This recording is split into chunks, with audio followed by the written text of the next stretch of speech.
12वां दिन। राजा सुग्रीव अपनी पत्नी के विरह से दुखी व राज्य से वंचित होकर अपने राज्य व स्त्री की पुनः प्राप्ति के लिए खरदूषण से सहायता लेने जा रहे थे कि रास्ते में दंडक वन में उन्होंने अनोखो शव देखे। कारण जानने पर उन्हें ज्ञात हुआ कि यहाँ पर खरदूषण व लक्ष्मण का युद्ध हुआ, जिसमें विरादित की सहायता से लक्ष्मण ने खरदूषण को मार दिया। लक्ष्मण के बड़े भाई की पत्नी का किसी ने हरण कर लिया है, अतः अब वे पाताल लंका में रहकर उसकी खोज कर रहे हैं। खरदूषण की मृत्यु के समाचार से सुग्रीव अत्यंत दुखी हुआ, क्योंकि खरदूषण के अतिरिक्त और कौन उनके दुख को दूर करने में समर्थ हो सकते हैं।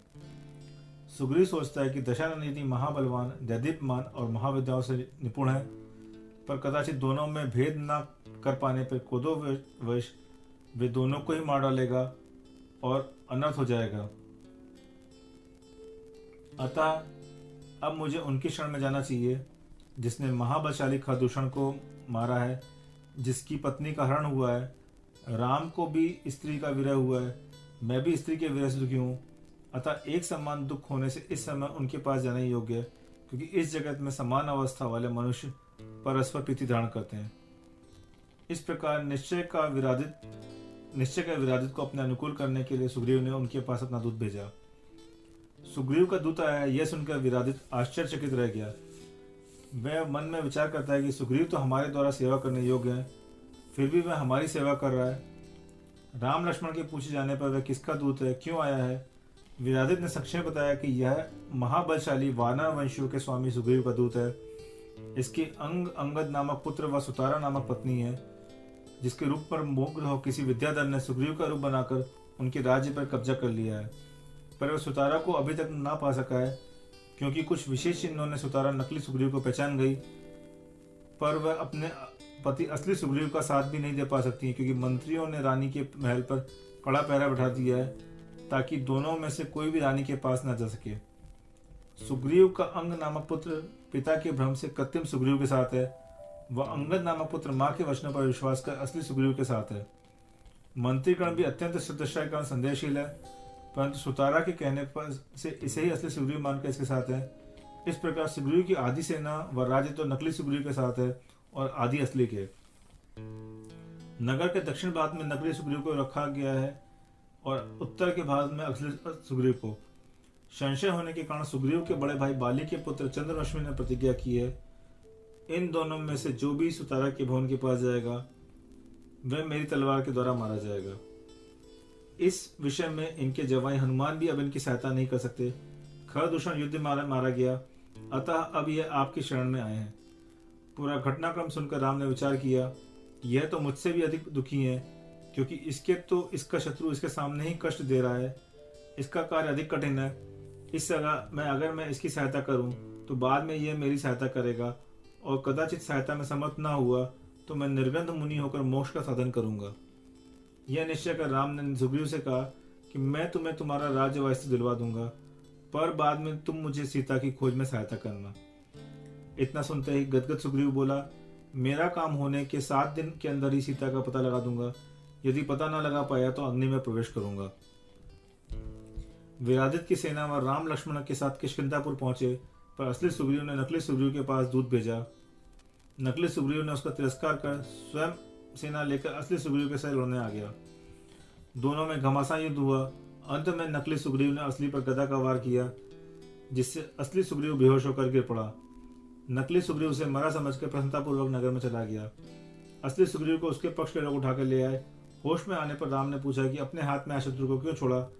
इस पर राम बोले कि लड़ते हुए दूर से मैंने तुम दोनों को एक साथ देखकर मुझे संदेह हो गया, अतः मैंने सोचा कि कहीं भूल में मुझसे तुम्हारा ही वध न हो जाए, अतः आज मैंने शत्रु को मारना उचित नहीं समझा। दूसरे दिन राम ने नकली सुग्रीव को युद्ध के लिए ललकारा, और असली सुग्रीव को लक्ष्मण ने कसकर पकड़ लिया, ताकि वह गुस्से में आकर नकली सुग्रीव से लड़ना चला जाए। तब राम नकली सुग्रीव को ललकारते उसके सामने आए तो नकली सुग्रीव ने रूप परिवर्तित वैताली विद्या भाग गई। वैताली विद्या के चले जाने पर साहस गति विद्या अपने इस रूप में आ गया, जिसे देखकर सभी का भ्रम भंग हो गया, और सभी वानर वंशी सोचने लगे, अरे यह तो वही विद्याधर है जो विवाह के पहले ही सुतारा के रूप में मुक्त था। इसने सुतारा के पिता के पास विवाह का प्रस्ताव भेजा था। सुतारा के पिता कोई भी ऐतराज ना था, पर जब निमित्त ज्ञानी ने इसे अल्पायु बताया तो सुतारा के पिता ने उसका विवाह सुग्रीव से कर दिया। सो उचित ही है क्योंकि अल्पायु पुरुष को कौन माता पिता अपनी कन्या देना चाहेगा। पर ये कौन जानता था कि सुतारा को पाने की चाह में अंधा हुआ साहसगति उससे विवाह होने पर भी इस प्रकार की अनुचित चेष्टा भी कर सकता है। इसलिए तो कहा गया है कि कामांध व्यक्ति क्या क्या नहीं कर सकता। साहस गति के इस असली रूप को देखकर सभी वानरवंशी सेना एक हो गए और राम ने युद्ध में साहस गति को मारकर सुग्रीव का राज्य व पत्नी उन्हें दिलाकर अपना वचन पूरा किया। सुग्रीव ने अपनी 13 पुत्रियों का विवाह राम से किया। इन पुत्रियों ने राम के बहलाने का बहुत प्रयास किया, पर सीता के विरह में आकुलित राम को वो पसंद न कर सकी। उन्होंने एक एक दिन गिनकर काटा, पर सुग्रीव की तरफ से सीता को खोज का कुछ समाचार न मिला। राम सोचते हैं कि सुग्रीव तो राज्य व पत्नी को प्राप्त कर आमोद प्रमोद में मस्त हो गया। उसे ना तो अपने वचन की याद है, ना ही हमारे दुख की। सीता की याद में भाई को अत्यंत दुखी देखकर लक्ष्मण क्रोधित होकर सुग्रीव के महल में गए और बोला, तू अपना वचन भूल गया, अब मैं भी तुझे शत्रु के पास पहुंचा देता हूँ। यह सुनते ही सुग्रीव को अपने वचन की याद आई। उन्होंने लक्ष्मण से माफी मांगी। उन्होंने तुरंत अपने सैनिकों और गुप्तचरों को चारों दिशाओं में खोजने के लिए भेजा। महामंडल को भी इस प्रकार सूचना भेजी। वह एक स्वयं भी आकाश मार्ग से सीता को ढूंढते हुए जब वह महेंद्र पर्वत पर पहुंचे तो वहां अत्यंत भयभीत दयनीय अवस्था में पड़ी रत्नजटी को देखा। रत्नजटी सोचता है कि लंकाधिपति दशानन ने ही मुझे इस मारने को भेजा है, अतः वह मृत्यु भय से अपने आप को छिपाने का प्रयास करने लगा। सुग्रीव ने उसके पास जाकर अत्यंत करुणा से पूछा कि तुम तो पहले विद्याओं से युक्त थे, अब ऐसी दशा कैसे हो गई तुम्हारी, तब इतने क्यों डरे हो। इस प्रकार बार बार पूछने पर धीरे से रत्नजटी ने डरते हुए कहा, मेरा अपराध क्षमा हो, पर आप ही बताइए कि अपने स्वामी की बहन को कष्ट में देखकर कौन सेवक चुप रह सकता है। तब भामंडल की बहन सीता को बचाने का प्रयास कर अपने कर्तव्य पालन किया। अब आपको जो सजा देनी हो दे दीजिए। यह सुनकर सुग्रीव ने उसे धैर्य बंधाया और कहा कि तुम सजा के नहीं पुरस्कार के पात्र हो। हम तो सीता को खोज खोज कर थक गए, पर उसका कहीं पता न चला। तुम जल्दी से बताओ उसे किस दुष्ट ने हराया है। इस प्रकार सुग्रीव ने अनुकूल वचन सुनकर रत्नजटी ने सीताहरण पर अपनी विद्याहरण की पूर्व कहानी सुनाई। सुग्रीव उसे अपने साथ लेकर राम के पास गए और राम को बताया कि भरत क्षेत्र के 3 खंडों के अधिपति स्वामी, कैलाश पर्वत को उठाने वाले, समुद्रांत पृथ्वी जिनके पास है और सुर असुर मिलकर भी जिसे जीतने में समर्थ नहीं है, विद्वानों में श्रेष्ठ, धर्म अधर्म के विवेक से युक्त दशानन ने मोहवश सीता ग्रहण किया है। राम ने उससे प्रसन्न होकर उसका राज्य उसे दिलवाया तथा अन्य विद्याधर राजाओं से पूछा कि लंका कितनी दूर है। राम का प्रश्न सुनकर सभी विद्याधर नीचा मुंह करके बैठे रहे। उनका अभिप्राय जानकर राम ने उनसे कहा कि हम जानते हैं कि तुम दशानन के डर से चुप हो। तब विद्याधरों में से एक ने कहा कि जिसके नाम को सुनकर हम कांपते हैं उसकी बात हम कैसे कहें। कहाँ हम अल्प शक्ति के धारक और कहाँ वो त्रिखंडी लंकाधिपति। अतः अब आपको हट छोड़ना चाहिए और यही मान के संतोष करना चाहिए कि जो हो गया सो हो गया। राम के अति आग्रह करने पर उन्होंने लंका के बारे में बतलाते हुए कहा कि यह नगर त्रिकुटाचल पर्वत के शिखर है, जिसके चारों तरफ खाई है। यह अधिक सुंदर स्वर्णमय नगरी है, जहाँ के घर विमान के समान है, जहाँ लंकाधिपति अपने परिवारजनों के साथ रहता है। उसके 2 भाई हैं, विभूषण और भानुकर्ण। विभीषण बुद्धि में देवों को भी जीतने वाला है और त्रिशूल का धारक भानुकर्ण की टेढ़ी भौं युद्ध में देव भी नहीं सहन कर सकते हैं, तो मनुष्यों की तो बात ही छोड़ो। उसके इंद्रजीत व मेघनाथ महाबलशाली 2 पुत्र हैं। उनके छत्र को देखकर सभी का गर्व खंडित हो जाता है। उनके चित्र देखने अथवा नाम सुनने से ही शत्रु भयभूत हो जाते हैं, तो उनसे युद्ध की बात कौन करे। अतः यह बात करना ही व्यर्थ है, कोई अन्य बात करो। विद्याधरों की कन्याओं से विवाह कर सुखपूर्वक राज्य करो। यह सुनकर लक्ष्मण बोले, जब वह इतना बलवान था तो एक स्त्री को चुरा कर क्यों ले गया। राम बोले, इस विद्या में अधिक कहने से क्या, अब जबकि सीता का पता चल गया है तब तुम कहते हो कि उसे भूल जाओ। दूसरी बात करो, हम तो सीता के अलावा और कुछ नहीं चाहिए। सीता को लाना ही एक प्रयोजन है। तुम हमारी सहायता करो और शीघ्र सीता को छुड़वाओ। जब राम किसी भी तरह नहीं माने तो जाम्बूनाथ मंत्री बोले, एक बार अनंत वीर केवली से दशानन ने अपनी मृत्यु का कारण पूछा था। तब उन्होंने बताया था कि जो कोटिशिलाक उठाएगा उसके द्वारा ही तेरी मृत्यु होगी। इतना सुनते ही लक्ष्मण बोले, चलो मैं अभी कोटिशिलाक उठाता हूँ। सभी विद्याधर अपने अपने विमान में बैठकर रात्रि में ही कोटिशिला की ओर चले। कोटिशिला के पास पहुंचकर लक्ष्मण सभी राजाओं ने उस शिला से मुक्त हुए सिद्ध जीवों को स्मरण कर नमस्कार किया। फिर 3 प्रदक्षिणा दी। अंत में लक्ष्मण ने घुटनों तक कोटिशिला को उठाया। आकाश में देवों ने जय जयकार किया। इसके पश्चात सभी ने सम्मिश्र कर कैलाश गिरी आदि सभी क्षेत्रों की वंदना की और फिर किष्किंधापुर लौट आए। किष्किंधापुर लौटकर राजा व मंत्रियों में तरह की चर्चाएं होने लगी। कोटिशुल्ला के उठाने से अधिकांश राजा राम का साथ देने को तैयार हो गए, क्योंकि उन्हें विश्वास था कि निस्संदेह अब दशानन लक्ष्मण के हाथों मारा जाएगा।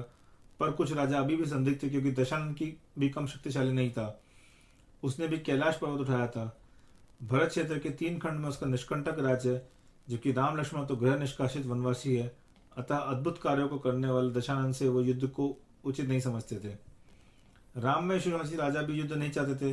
अतः विचार विमर्श करते उन्होंने मध्य मार्ग निकाला कि हमें युद्ध से क्या प्रयोजन, सीता को ही वापस बुला लेते हैं। इस प्रकार निश्चय कर वे सभी राम की आज्ञा है। तो जब राम के पास पहुंचे तो क्रोधित राम बोले, तुम लोगों द्वारा आप किसकी प्रतीक्षा की जा रही है? आलस्य को छोड़कर त्रिकुटाचल पर चलने की तैयारी क्यों नहीं करी जा रही है? उधर सीता मेरे बिना दुखी हो रही होगी। यह सुनकर नीति निपुण वद्य मंत्री बोले, हे राजन, आप सीता को चाहते हो या राक्षसों के साथ युद्ध? यदि युद्ध चाहते हैं तो विजय कठिनाई से प्राप्त होगी, क्योंकि राक्षसों का और आपका युद्ध बराबरी वालों का युद्ध नहीं है। दशानन भरत क्षेत्र के 3 खंड का शत्रु रहित अद्वितीय सम्राट है। धाती खंड नामक दूसरा द्वीप भी उससे शंकित रहता है। वे ज्योतिषी देवों को भी भय उत्पन्न करने वाले हैं, अद्भुत कार्यों को करने वाले हैं। जम्बू द्वीप में परम महिमा को प्राप्त विद्याधरों के अद्वितीय स्वामी दशानन को आप कैसे जीत सकते हैं? अतः हमें युद्ध की भावना को छोड़कर शांति का प्रयास करना चाहिए। यह संभव भी है, क्योंकि दशानन स्वयं न्याय नीति के वेत्ता हैं। उनके भाई विभीषण भी दुष्टापूर्वक कार्यों से दूर रहते हैं, अणुव्रतों का पालन करते हैं। दशानन भी वही करते हैं जो विभीषण कहते हैं। उन दोनों में निर्बाध परम प्रेम है। यदि वे उसे समझावेंगे तो उदारता से अपना अथवा अपयश के भय से अथवा लोकलाज के वशीभूत हो दशानन सीता को भेज देंगे। अतः शीघ्र ही ऐसे किसी व्यक्ति को इस कार्य में नियुक्त किया जाए जो कि नीति निपुण, वाक्पटु व दशानन को पसंद करने वाला हो। यह प्रस्ताव सुनकर महोदय नामक विद्याधरों के राजा बोले, क्या आप लोगों ने यह नहीं सुना है कि लंका अनेक प्रकार के भयंकर यंत्रों से जन सामान्य के लिए अगम्य कर दी गई है? लंका में प्रवेश की बात तो उसे देखना भी कठिन है। चारों तरफ खाइयों से युक्त उस लंका में प्रवेश करके शीघ्र लौट सके ऐसा विद्याधर यहाँ कोई नहीं है। पर राजा सुग्रीव का जवाई और राजा पवनजय का पुत्र हनुमान अवश्य वहां जा सकता है। महाबलवान उस पवन पुत्र के दशानन से मित्रतापूर्ण संबंध भी है। अतः दशानन उनकी बात नहीं टालेंगे, इसलिए उन्हें ही दूत बनाकर भेजा जाना चाहिए। इसके बाद श्रीभूत नामक दूत हनुमान जी को बुलाने के लिए आकाश मार्ग से हनुमान जी के पास गया।